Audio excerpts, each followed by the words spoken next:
আজকে এই সুন্দর গ্লাস পেইন্টিংটা কিভাবে করেছি এটা আপনাদের সাথে শেয়ার করব। আর এটা আসলে আমি একটা কাপল সেট করেছি আমার ভাইয়া ভাবিকে বার্থডে গিফট দেওয়ার জন্য। এটা একটা কাপল সেট ছিল। তো এখানে কি কি কালার লেগেছে এটা আমি প্রথমে দেখিয়ে নেব। এখানে তিনটা কালার লাগবে, একটা হচ্ছে ডার্ক গ্রিন, পিঙ্ক কালার আর একটা হচ্ছে ব্লু কালার। আর এখানে একটা গ্লাস লাইনার লাগবে, 3D লাইনার, যেটা দিয়ে আমরা পুরো ডিজাইনটা করে নিব। আর একটা সলভেন্ট আছে এর সাথে, যদি কখনো আপনাদের কালারকে হালকা করা লাগে তখন ব্যবহার করতে পারেন, বা কোনো কালার ওঠানোর জন্য এটা ব্যবহার করতে পারেন।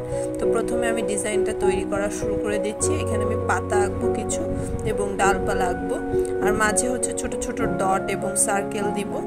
আর এখানে তিনটা কালার ব্যবহার করব, মাল্টি কালারের কাজ করব, যাতে হচ্ছে একটু ভ্যারাইটিস কালার দেখতে সুন্দর লাগে, কালারফুল লাগে এই কারণে। আর এই গ্লাস পেইন্টিংয়ের যে কাজগুলো, এগুলো করতে আমাদের অনেক টাইম দিতে হয়, অনেক পেশেন্সের প্রয়োজন, কারণ এখানে কাজটা শুকাতে অনেক বেশি টাইম দিতে হয়। তো এখানে আমি যখন আমি গ্লাস কালার ব্যবহার করব, তার আগে স্টোন দিয়ে জিনিসটাকে সেট করে নিলাম।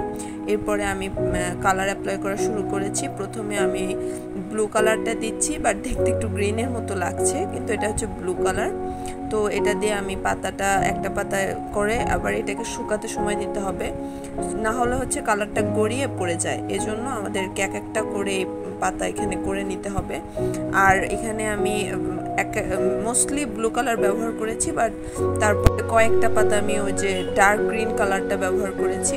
আর মাঝে যে সার্কেলগুলো আছে এর জন্য হচ্ছে আমি পিঙ্ক কালারটা ব্যবহার করব।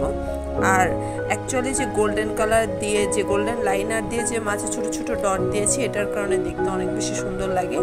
তো পুরো কাজটাই অনেক বেশি গর্জিয়াস হয়ে যায় ছোট ছোট ডটের কারণে।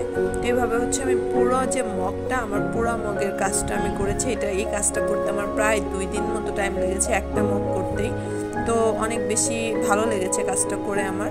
আপনাদের কেমন লাগলো আমাকে অবশ্যই জানাবেন। আর এ ধরনের কাজ দেখার জন্য অবশ্যই বুকের সাথে থাকবেন।